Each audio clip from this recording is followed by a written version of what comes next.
Magandang hapon po sa ating lahat. Nanya po ang lahat na tumayo.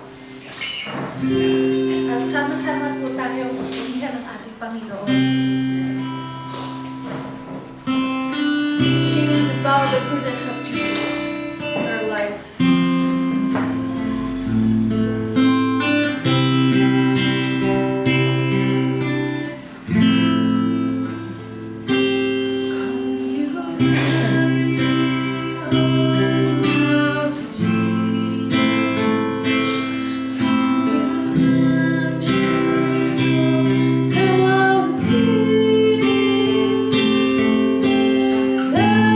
Perfect Lord.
Magandang gabi po sa bawat isa. Muli tayo po ay nagkakalap dahil dinamo po tayo ng Panginoon upang magsama-sama at makapanalangin sa Kanya. And of course, our prayer is that our prayer would be guided by His Word. Ngayong gabi po ay magpapatuloy po ako sa Psalm. Nandito na po tayo ngayon sa chapter 34. So, before po yung verse 1, no, may sinabi dito, of David when he feigned or faked madness before Abimelech, so that he drove him away and he departed. Ang tawag po sa usual na linya dito sa mga Psalms ay superscription. No, gaya po na nasabi ko, sa Bible po, hindi po sinulat yan originally na may kasamang chapters or verses, or even yung title ng mga per chapter or yung verses. Mga Bible scholars na lang po, yung mga nag-aral dito, yung nagdagdag nito. But sa Psalm po, yung mga superscription, gaya nito, yung of David, these are part of the original writings. At ito po ay nagbibigay sa atin ng clue kung patungkol saan yung Salmo na yon. So dito, sabi niya of David. So it's about David. Majority po ng Psalms ay sinulat ni David. At ang particular din po sa chapter na ito ay hindi lang patungkol kay David, but in the specific event in his life. Kasi sabi niya, when he feigned madness before Abimelech. Naalala po ba ninyo kailan yon? Kung paano nangyari? So, puntahan po natin sa 1 Samuel chapter 21 from verse 10. 1 Samuel chapter 21 verse 10. Basahin ko po sa Tagalog. Nang araw na iyon, tumakas si David kay Saul at pumunta kay Haring Akish ng Gat. Sinabi ng mga opisyal ng hari sa kanya, hindi ba't ito si David ang naghahari sa lugar nila?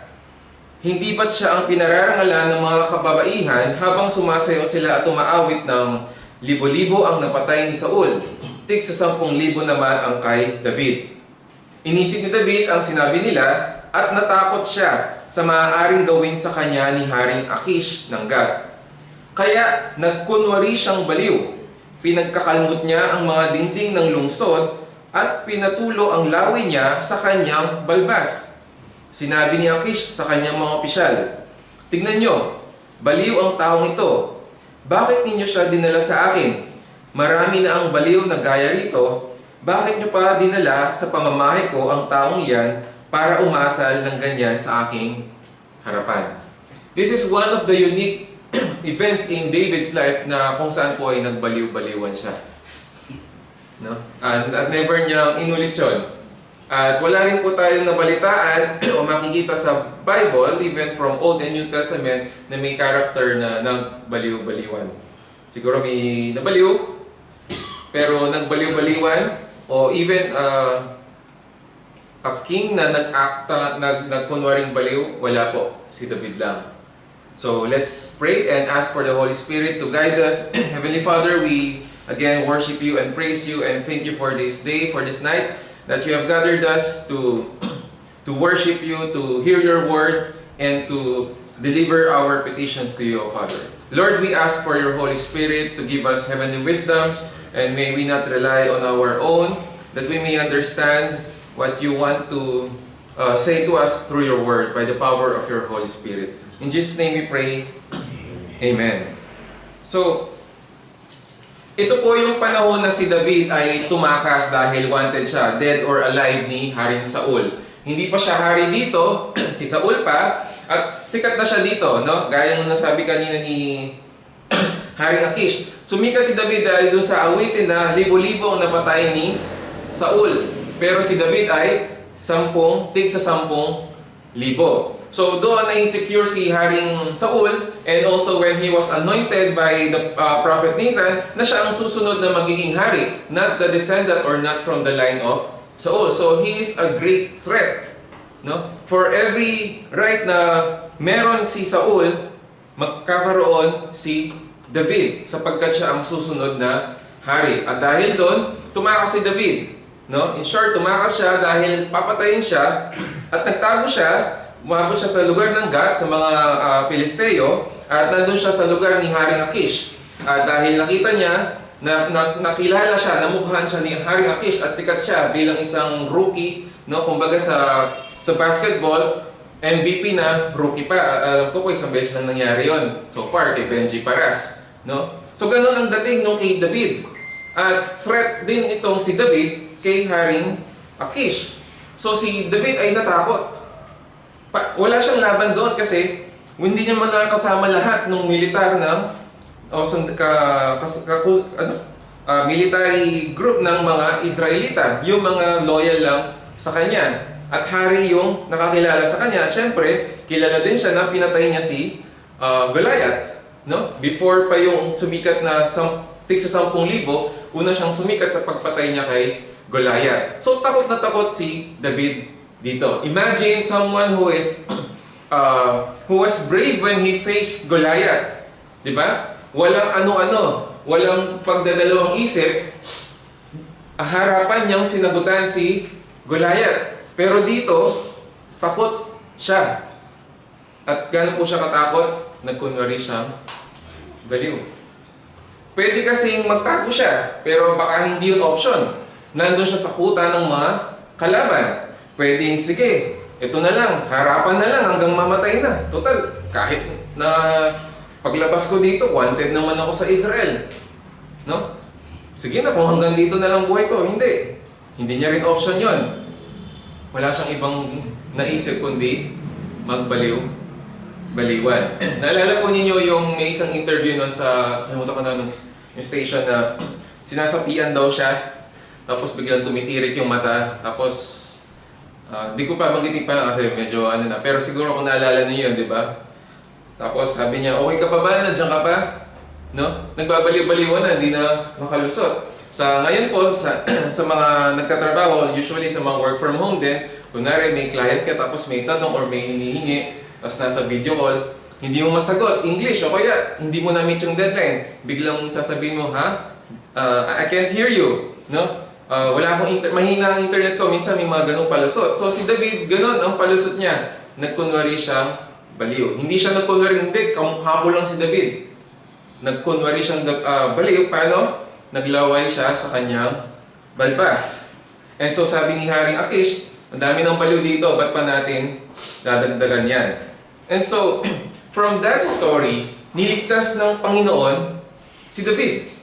It's weird dahil weird yung kwento, no? Gets natin, sumayaw si David sa taas ng table na half naked, di ba? Gets natin na si David ay somehow revolutionary or kakaiba kumpara kay Saul, kumpara sa mga kuya niya.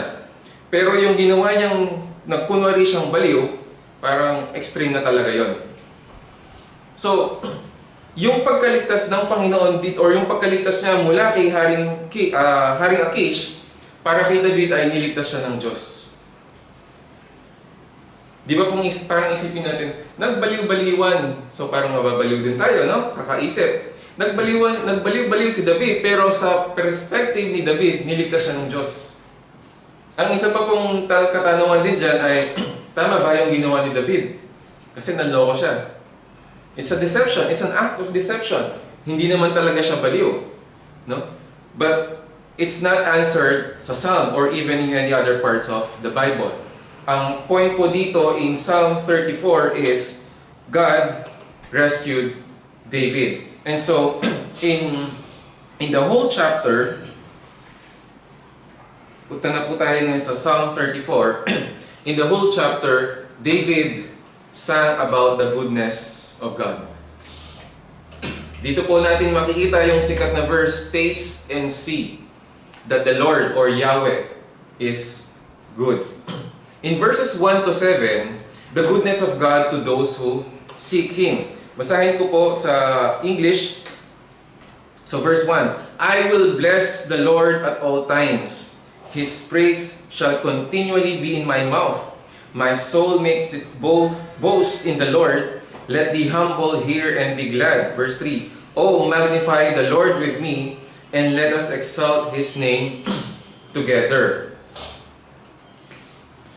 So dito, alam natin na nasa katinuan pa si David.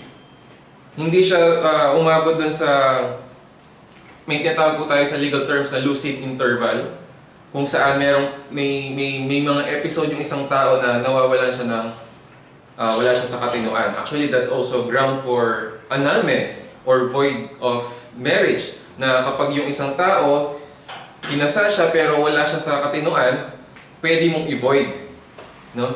So, huwag nyo naman kung gagawin nyo na magbabalik-balik, sasabihin nyo, baliw kasi ako nung nagsabi ko yung I do, but you have to prove that, mahirap yon. So dito, pinapakita lang sa chapter 34, na si David ay nasa katinuan. And he commanded the Israel, the nation, to bless the Lord at all times, and not just individually, but together. So, sabi niya, those who seek Yahweh will delight in Him at all times. Tandaan po natin, ang hugot dito ni David ay niligtas siya ng Panginoon kay Haring Akish nung siya ay nagkunwaring baliw. At pagkatapos nun, ang response po ni David ay purihin ang Diyos. At hindi lang purihin in that moment, but to always praise Yahweh. And in verses 4 to 7, sabi niya, I sought the Lord. Dito niya in-explain kung bakit dapat papurihan ng Diyos. Ano bang nangyari sa iyo, David? No? Although dito hindi specific, pero nandun sa superscription, sabi niya, I sought the Lord or Yahweh, and He answered me, and delivered me from all my fears. So ito po ay related dun sa takot niya kay Haring Akish. Verse 5, those who look to Him are radiant, and their faces shall never be ashamed. Tandaan po natin, ano po ba ang itsura ng baliw? Radiant ba yan? Mukha ba yung hindi nahihiya? Parang malayo, di ba? This poor man cried, and the Lord or Yahweh heard him, and saved him out of all his troubles. The angel of the Lord encamps around those who fear Him, and delivers them. So, the goodness of God is to those who seek, no? Who seek Yahweh. Sino po ba ang laging tinatakbuhan, no? Or pinupuntahan ni David sa tuwing siya ay may problema, sa tuwing siya ay natatakot? Ang Diyos. At ang response ng mga taong nililigtas ng Diyos ay papurihan siya. At ang mga taong nililigtas ng Diyos ay nililigtas from all their fears. In other translations, ang ginagamit po dito, sabi dito, those who fear Him. No, sa verse 7, yung second line, around those who fear Him. And then, i-connect po natin siya doon sa verse 4, delivered me from all my fears. The fear of Yahweh is a medicine against all other fears. Kung tayo po ay may takot sa Diyos, wala tayong dapat katakutan. Ulitin ko po. Kung tayo, o baliktarin ko, kung tayo po ay natatakot sa maraming mga bagay, at sinasabi natin may takot tayo sa Diyos, di ba parang may disconnect? Kasi sabi ni David dito, may takot siya sa Diyos, o mga may takot sa Diyos will be delivered from all their fears, from all their troubles. Si Batman po, kung kilala natin siyang lahat, no? Tinawag po siyang Batman, it's because he has a fear of bats. Takot po siya, bata pa lang siya, takot na siya sa mga paniki. And so he was trained to face his fears. Kaya pinangatawanan niya yung pagiging taong paniki. Sabi nga ng mundo, face your fears. Sa atin po, we don't have to face our fears to be delivered out of them. We don't have to face our fears para mawala yung takot. We only have to fear Yahweh. Sapagkat kung may takot po tayo sa Diyos, alam natin na pag-iingatan niya tayo sa lahat ng o anumang kapahamakan.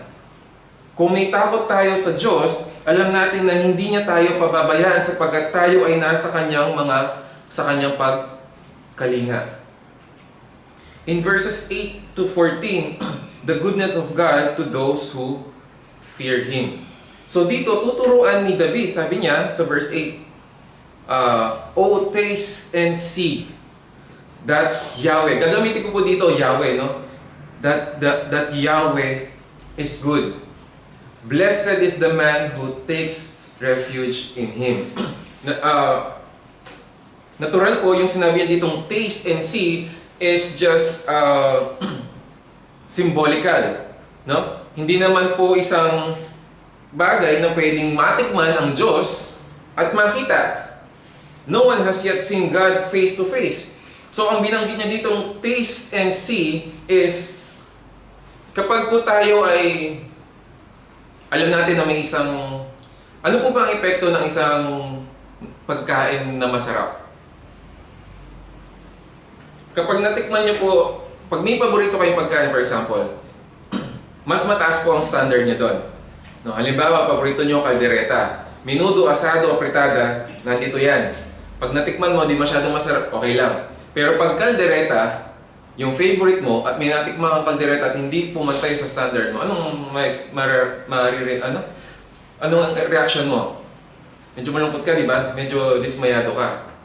Pero kapag natikman mo yung masarap na kaldereta, kambing, maanghang, may siling pula, tapos malulutong pa yung carrots at patatas, pinrito, no? Malapot, merong liver spread. Minsan may hinahalo pang cheese. Tapos samahan mo ng bigas galing kay Brother Eric. Anong marirealize nyo? Anong mararamdaman nyo? Di ba? Maglalaway ka. When David said, taste, no? Tikman mo ang Diyos. It means you will not be disappointed. At kapag natikman mo ang Diyos, again, hindi po tikman na gagamitin yung dila nating panlasa, kundi yung maranasan natin siya. Pag natikman mo ang kabutihan ng Diyos, walang palya, walang madidismaya. Amen po ba? Wala po sana sa atin na, Lord, muntikan mo ng ma-meet yung standard ko. Sayang. Isa pa, bigyan mo pa ako ng isang blessing. Lord, medyo kinapos ka. Wala pong ganun. Hindi po tayo madidismaya sa Panginoon. And then when David said, taste and see, no? Yung makita mo, malaman mo, before maaring marinig mo. Sabi ni Job, I have heard of you by the hearing of the ears. No, dun sa chapter 42, nung kinausap na siya ng Diyos, and then na-realize niya na ang Diyos ang may pakana ng lahat at alam niya ang ginagawa niya. Sabi ni Job, I have heard of you by the hearing of the ears, but now my eyes see you. Maaaring before, nung hindi pa tayo Kristiyano, naririnig na natin ang patungkol sa Diyos, about Jesus Christ, about born again, about Christian life. Ay, yung mga Christian na yan, mga binibless talaga ni Lord yan. Ay, nagba-Bible study yan, feeling blessed. But once you have encountered and have a good relationship with the Lord, ikaw mismo, masasabi mo, nakita ko ang kabutihan ng Diyos. Hindi ko na lang siya basta naririnig, ako mismo ang saksi sa kanyang kabutihan. So, blessed is the man who takes refuge in Him. The moment na tayo pa lang po ay kinasumpungan, no, yung shelter, hindi pa sinabi dito na blessed is the man who was rescued. Ang sabi ni David dito, blessed is the man who takes refuge. Maghanap ka ng defense mo. Maghanap ka ng mapagtataguan mo na alam mong ligtas ka. You are already blessed. The moment that you pray to God and ask for protection, the moment that you pray to God na huwag kanyang hayaan dun sa sarili mong kalooban.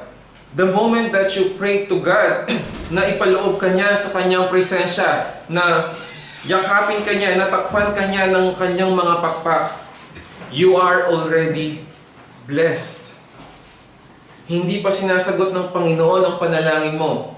Kung ikaw ay nagtago, no? Naghanap ka ng proteksyon, naghanap ka ng comfort sa Panginoon, you are already blessed.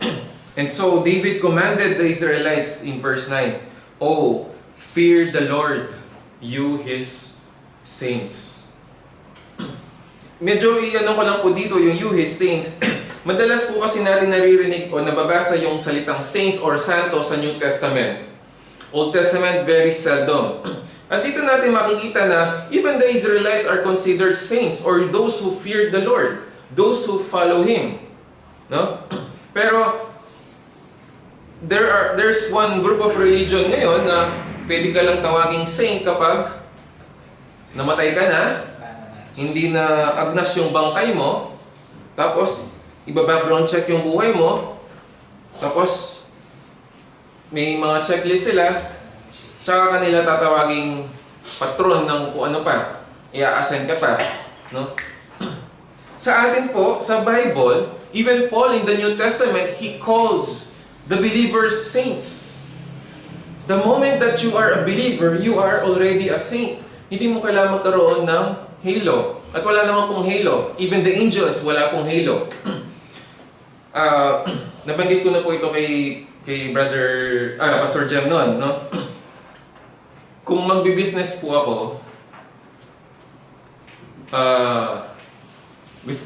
matagal ko nang naisip to eh. Kung magbi-business po ako, gusto ko yung sa punerarya. At may pangalan na ako actually, St. James. No, kakalabanin natin yung St. Peter. Sa tingin ko wala namang, hindi ako ewan ko lang kung may naka-register ng St. James. No? Ang agam-agam ko lang po ay hindi ko po alam paano po sasabihin sa inyo na suportahan niyo po ako. sa aking business. Paano pag-pray? Diba? Yun lang. Pero may pangalan na po ako. So, fear the Lord, you His saints. And then sabi niya, for those who fear Him have no lack. The Lord is my shepherd.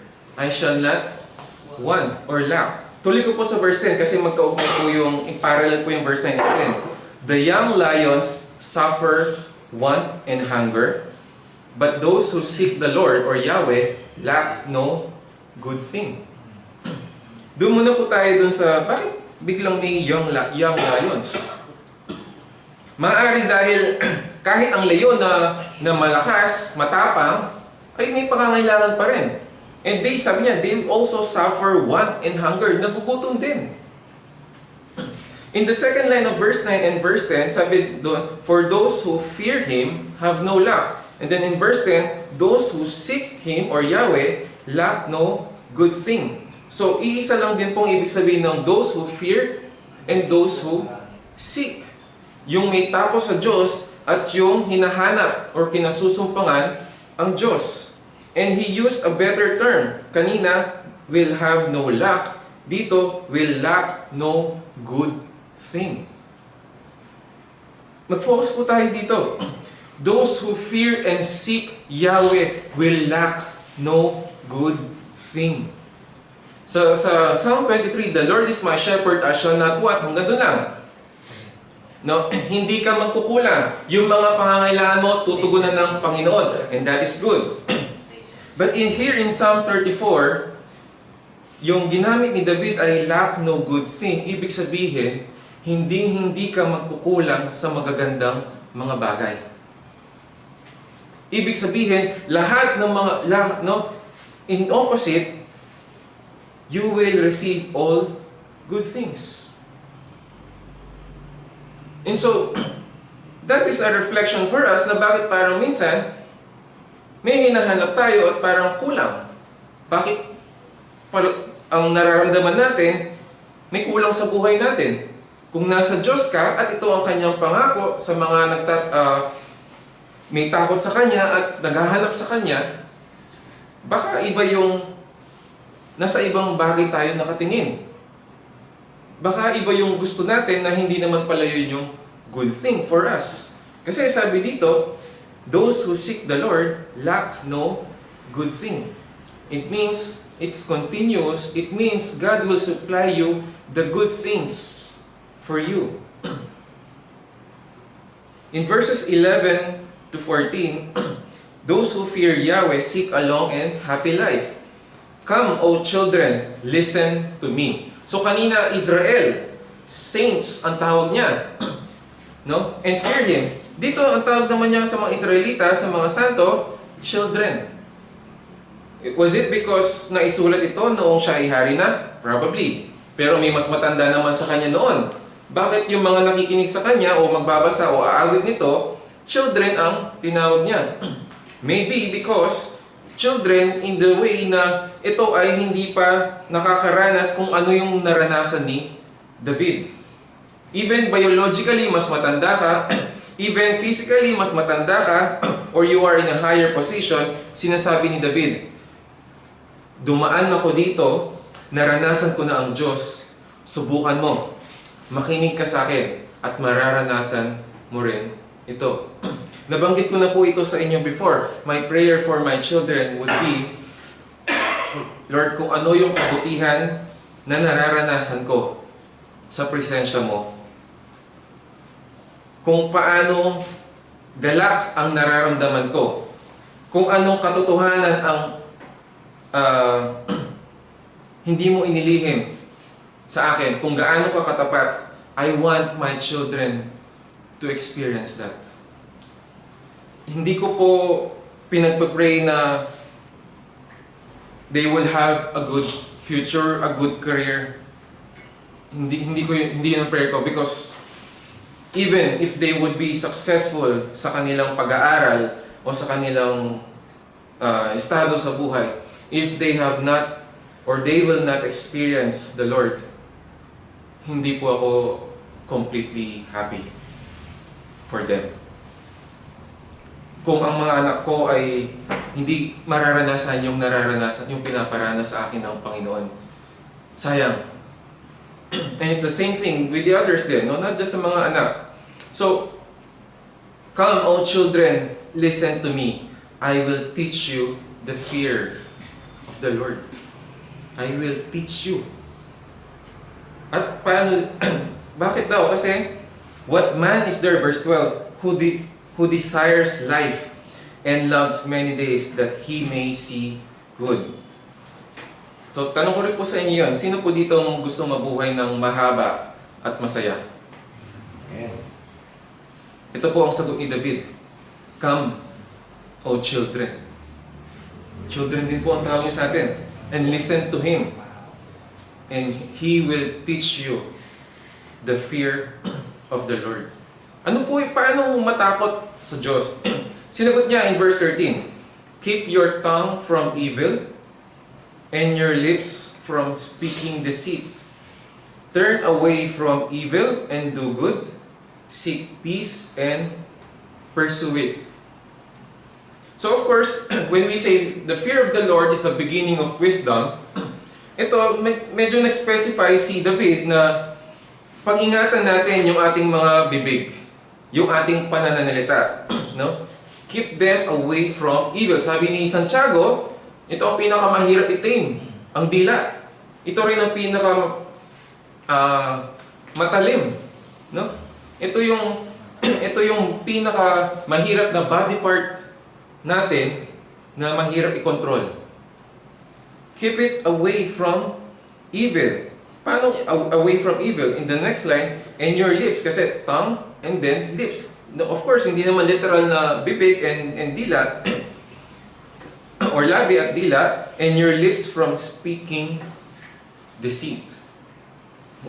In short, do not lie, do not deceive.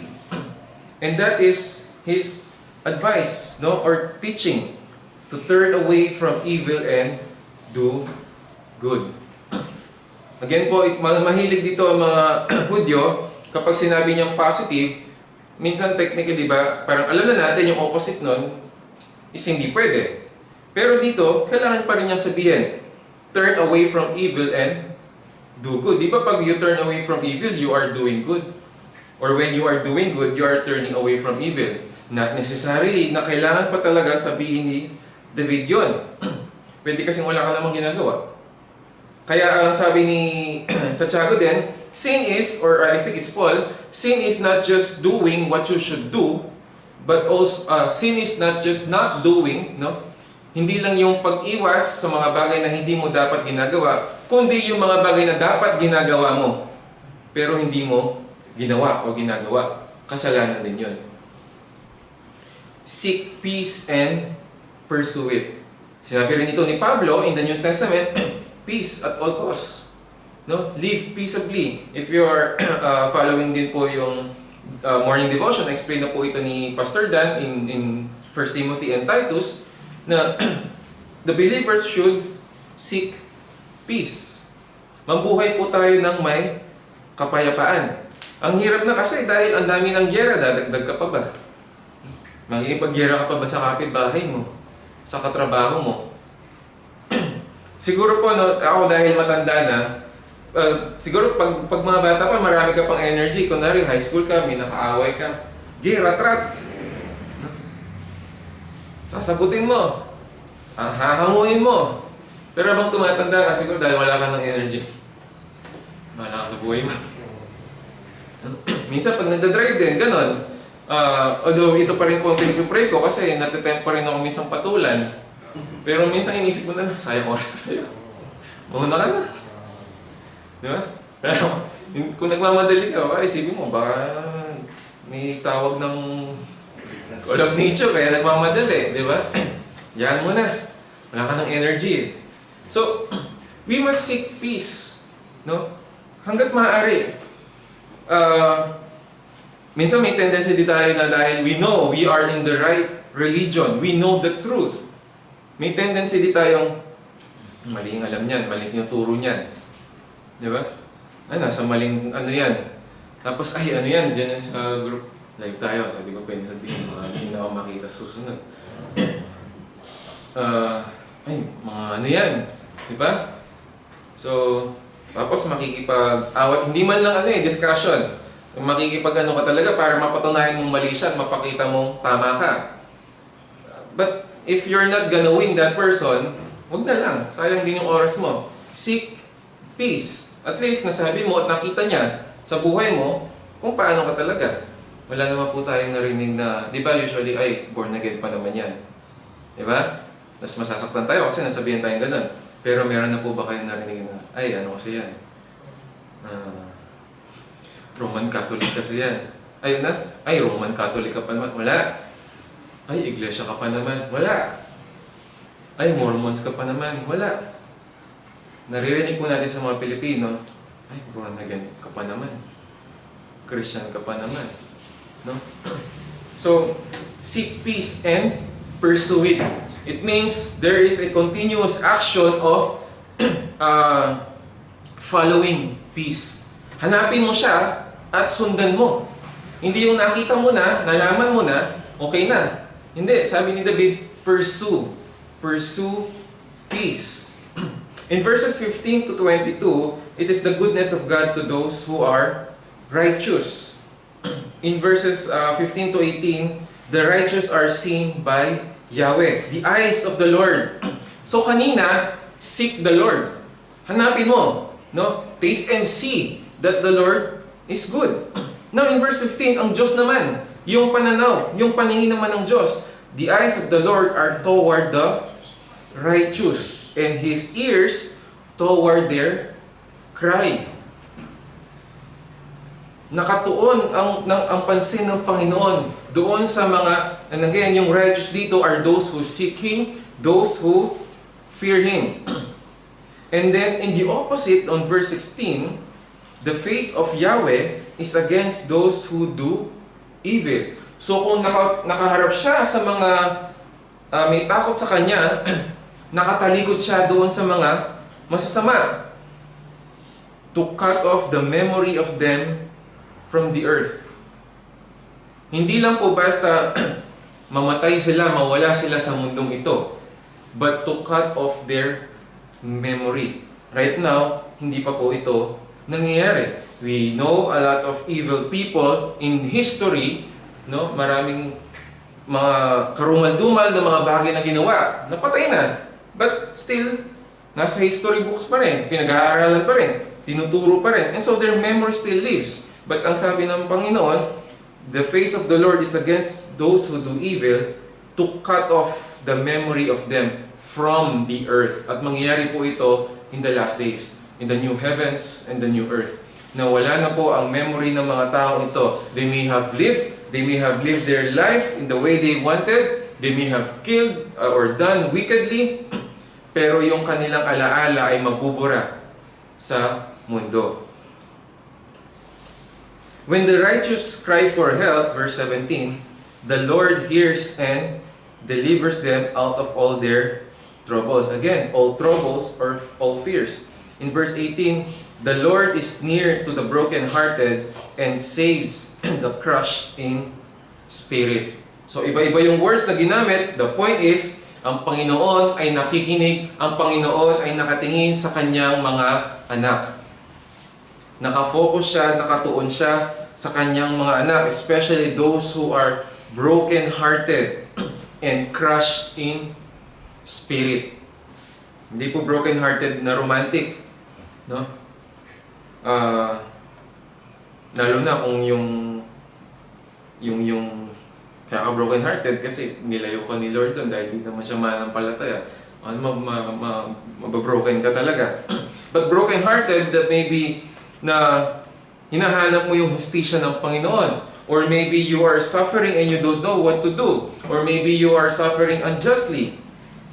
Or maybe you are crushed in spirit na nakikita mo yung kasamaan sa mundong ito and you can't wait any longer. Lord, kailan? Kailan ka babalik? Or maybe may pinagpapray ka na you think is really right but you are still waiting and nahihirapan kang maghintay. Remember, the Lord, no? The Lord's eyes are toward His ears are toward, His face is toward you, His ears is toward you, He is near to you. And in verses 19 to 22, He is not just looking unto you, He will save you. You are not just seen, but you will be saved. Many are the afflictions of the righteous, but the Lord delivers him out of them all. He keeps all his bones, not one of them is broken. So yung verse 19 is the same dun sa you will be delivered from all of your troubles and fears. What is different in verse 20 is He keeps all his bones, not one of them is broken. Ano ibig sabihin nun? There are some scholars who say this pertains to Jesus Christ on the cross. Dahil it was prophesied not one bone, kahit buto niya sa tenga, yung pinakamaliit, not one bone of Jesus Christ was broken. That was prophesied and that was fulfilled when He was on the cross. Kaya importante po na sinulat ng mga gospel letters yung sa crucifixion po kasi, hindi po agad mamamatay yung tao. At yung suffering po nila is a dilemma between kung paano niya bubuhatin yung katawan niya. Hindi po nakatali yun. Or nakapako po siya sa kamay at sa paa. So, ang pangbuhat niya, yung paa niya o kaya yung kamay niya. At sa tuwing bubuhatin yung kamay niya, nahihirapan siya huminga. And so, nato-torture sila. Kaya, mahirap po yung most cruel form of death penalty. Kasi hindi ka lang papatayin, ito-torture ka nun. And it would take you hours, some even day. So ginagawa po ng mga Roman soldiers, puputulin yung paa para hindi na mabuhat yung katawan at unti-unti na siyang nakalaylay doon at hindi na niya kaya buhatin sarili niya, mabababad sa dugo ang kanyang baga or yung kanyang lungs. Puputulin po dapat ang paa ni Jesus or ang mga paa. But the soldier check kung buhay pa ba siya. At nung nalaman na patay na siya, hindi na po pinutol ang kanyang paa. Not one of his bones was broken. And that fulfilled the prophecy of the Messiah. Sapagkat yung dalawang magkabila po sa crucifixion, yun, pinutol. Siya, hindi. Pero may ibang scholars na nagsasabi naman na masyado namang literal yun. It may be also related to yung bones na hindi ka mapanghihina. No? So whatever you want, how you want to interpret this, it's the same na the Lord will deliver you from all of your troubles. Verse 21, affliction will slay the wicked, and those who hate the righteous will be condemned. So, kanina, yung mga wicked, pwede kasing wicked ka, masama ka, pero hindi ka affected. Pero dito kinonect niya, those who hate the righteous. Merong maaring kapitbahay ka na, or may kakilala ka, sobrang sama. No? O nababalitaan mo na sobrang sama, nakita mo sa news yung ginawa niya. Pero hindi ka naman affected. Wala naman siyang ginawa sa'yo. So, okay lang, pero hindi mo gusto yung nangyari. But what if yung tao yun, kinamumuhian ka rin niya? What if yung tao yun is in a position with power and authority and hates you because you are righteous, because you are a believer, a follower of Jesus?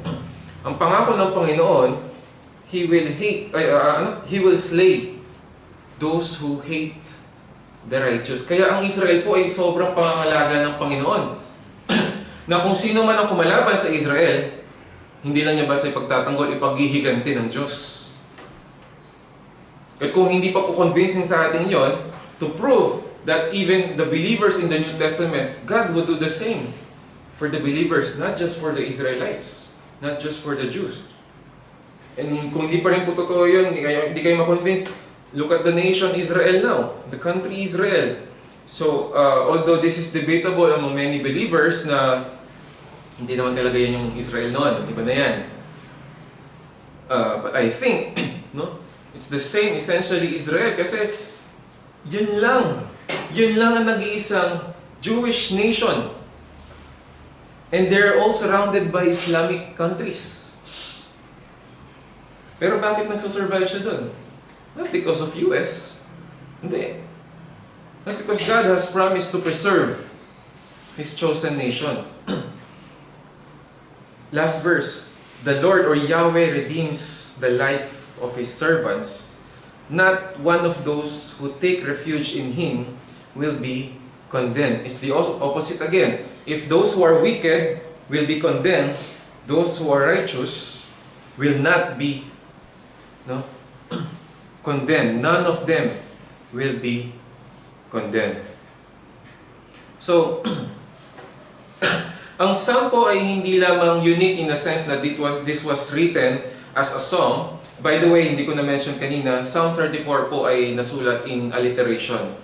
Alam niyo po yung katang, hindi ko nakakatain, tutulain ko na lang. A, you're adorable. B, you're so beautiful. C, you're so cute. Ang Psalm 34 po, it was written originally in Hebrew. And yung every verse, verse 1, verse 2, verse 3, it starts with the alphabet, Hebrew alphabet. So like in verse 1, ang first letter po or Aleph, Bet ang tawag sa kanila. Verse 1 is Aleph. Verse 2 the word starts with Bet. Gimel. Verse 3. In other Bibles, nakalagay po yung kaya makita, anong ibig sabihin nito? Bakit may Aleph, Bet, tapos may mga symbol pa? Hebrew letters po yun. So, nakikita din natin dito, again yung galing ng mga Israelita, ng mga Hudyo when they write songs. Not just to express their emotions. They follow restrictions, they follow rules. Sa atin, rhyming lang, no? Pero dito, ang hirap. Sa mga gumagawa po ng mga sermons na may alliteration or we try, ang hirap. Diba? Pag gumagawa ka ng tula, madaling maghanap ng ka-rhyme, pero paano kapag inumpisahan mo yung alliteration mo ng ganitong letters or sound? Ang hirap. Pero ito yung practice ng mga Hudyo. Dito napapakita yung galing nila sa pagsusulat ng tula or awit. At ang isa pa pong kagandahan ng Psalm, it is not isolated in the Old Testament. Alam niyo po ba na ang Book of Psalm po ang most quoted book in the Old Testament sa New Testament? There are a lot of prophecies about Jesus Christ in the Old Testament na minention sa New Testament, no, especially sa Matthew, no, to prove that Jesus was the prophesied Messiah. But most of the writers, Paul, Peter, John, even James, even the Hebrew author, they quoted from the book of Psalms. Halimbawa po, Psalm 34. Let's go to 2 Corinthians 1 verse 3. This is actually parang komentary ni Paul in verses 1 to 3 ng Psalm 34, di ba? I will bless the Lord at all times. My soul makes its boast in the Lord. Magnify the Lord with me. Let us exalt Him together. Sabi ni Pablo sa mga taga-Korinto, verses 1 to 3, chapter 1 to 3 ng 2 Corinthians. Blessed be the God and Father of our Lord Jesus Christ, the Father of mercies and God of all comfort. He was commanding. No, he was not suggesting to the believers in Corinth na baka pwede mo namang purihin ng Diyos. No. He was stating a fact, what's to be done. Blessed be the God and Father of our Lord Jesus Christ. In John chapter 9 verse 31, sabi ni John dito, we know that God does not listen to sinners, but if anyone is a worshiper of God and does His will, God listens to him. Napakinggan po natin kanina, God's sights are toward those who seek Him, those who fear Him, and He is against those who are not following Him.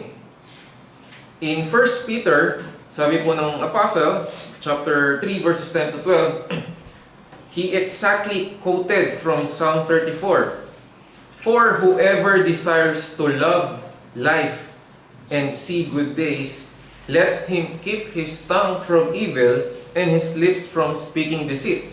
Familiar, di ba? Kakabasa lang natin kanina. Let him turn away from evil and do good. Let him seek peace and pursue it. For the eyes of the Lord are on the righteous, and His ears are open to their prayer. But the face of the Lord is against those who do evil. This is something telling sa atin na ang mga apostol, the New Testament writers, quoted mostly from Psalm. When there were 39 books in the Old Testament, a lot to choose from, pero they selected this songbook. It's because it is not just a song. It is not just a lyrics to be sang. There is truth when these were written. There is praise. There are prayers. There are promises in the book of Psalms. Yung mga naranasan ni David is not just a biography. Para alam ng mga Israelita yung pinagdaanan ko. Para hindi nila makalimutan si Haring David. No. Even David was a foreshadowing of the coming eternal king. The book of Psalm is a good reference for us, not just when we feel sad or when we are happy. It is also a box, no? Or, it's a chest of treasure na makikita natin yung katotohanan patungkol sa Diyos. Na makikilala natin kung sino ang Diyos even by reading a song. So ang ganda po ng Biblia.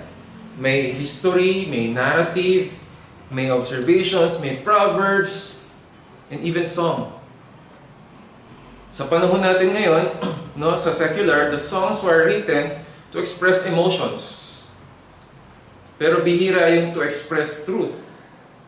Kaya personally ako hindi ako sa mga karamihan sa mga bagong Christian songs na it's more on pure emotions.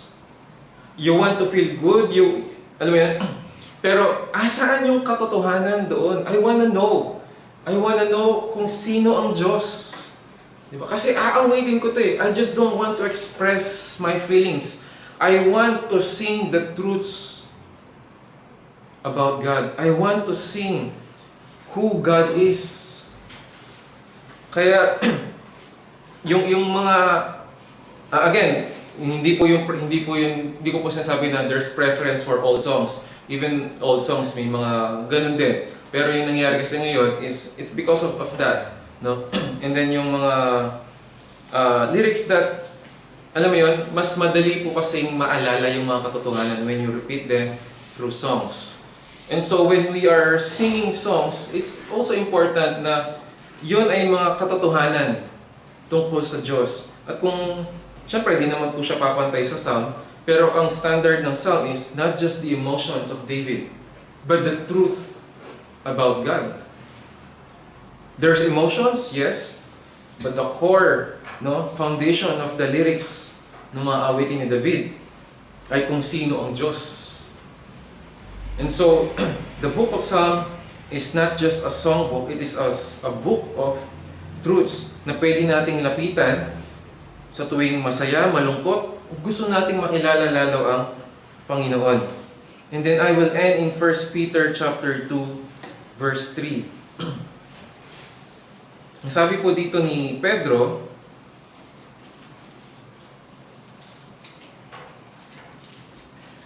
umpisan ko po sa verse 1. So put away, so ito ay may binanggit siya from chapter 1 in terms of kung ano ang ginawa ng Diyos, bakit kayo tinawag sa kabanalan, and therefore, no, kumbaga, therefore ito, so put away all malice and all deceit and hypocrisy and envy and all slander. Like newborn infants, long for the pure spiritual milk, that by it you may grow up into salvation.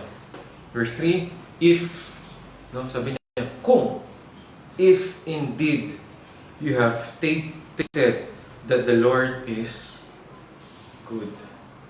My challenge, church, is kung totoong natikman mo at naranasan mo, nasaksihan mo na si Yahweh ay mabuti, then we must grow up into salvation. We must grow spiritually. We cannot be stagnant. Hindi pwedeng hanggang dito na lang ako. Kasi ang sabi ni Pedro, if indeed you have tasted, no? Hindi niya sinabing because, but if.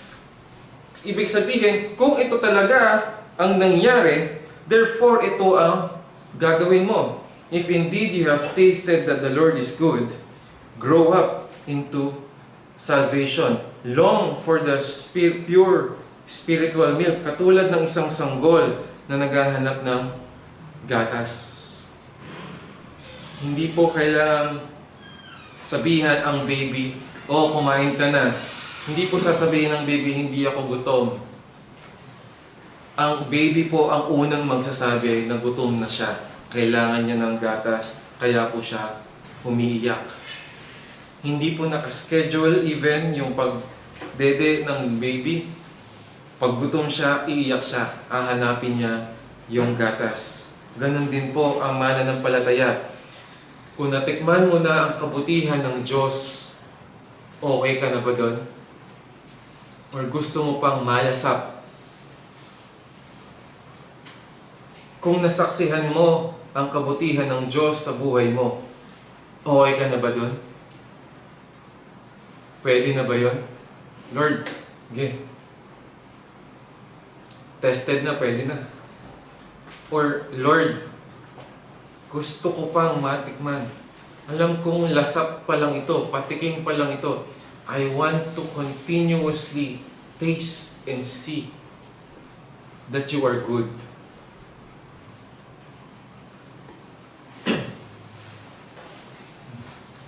As a challenge po sa ating lahat, alam po natin may kasabihan na wag na makontento tayo. If there is one thing na hindi po tayo dapat makontento, ay yung maranasan ang Panginoon, ang lumago, no, sa Kanya bilang isang mananampalataya. Wag po tayong makontento dun sa okay na to. Huwag po tayo makontento doon sa, alam ko na yan. Narinig ko na yan. Kundi, Lord, buksan mo pa ang aking mga mata, ang aking mga puso, nang sa gayon ay makita ko. Dahil hindi mo pwedeng sabihin na yung naranasan ko, okay na yon. Yung paghihirap na dinanas ko, okay na yon. Na-convince na ako. Alam ko na yon.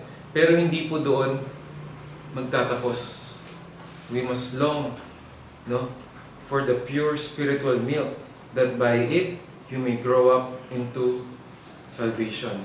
Paano po? Patuloy po nating kilalanin ang Diyos sa Kanyang salita. Let's pray. Heavenly Father, we continually worship You and praise You. Salamat, Panginoon, sa Inyong salita. Salamat sa buhay ni David. Salamat, Panginoon, sapagkat naisulat itong specific na pangyayari sa kanya at nakita namin kung gaano siya kagalak upang mapurihan Ka at gaano siya ka-excited to teach not just the Israelites but all the readers and singers of His song. Lord, we thank You for Your word that these were testified by the New Testament writers as well, O God, na ang mga katotohanan ito ay eternal and they are timeless. Hindi lang basta akma sa panahon ng mga Hudyo, kundi maging sa mga mananampalataya in the New Testament. Panginoon, dinadalangin namin na bigyan Niyo po kami ng desire to grow in Your grace, that we may know You, that we may see and taste that You are good. Lord, we know na there are a lot of things, marami pa, Panginoon, na bagay na pwede mong gawin upang malaman at masaksihan namin ang Iyong kabutihan. And Lord, we know na sa lahat ng mga kabutihan na Inyong ginawa, Ikaw ang pinakamabuti, Panginoon. Sa lahat ng mga naranasan namin, sa lahat ng mga natanggap namin mga magagandang bagay, Ikaw ang pinakamaganda sa lahat ng iyon. Ito aming dalangin ng pasasalamat sa pangalan ni Jesus. Amen.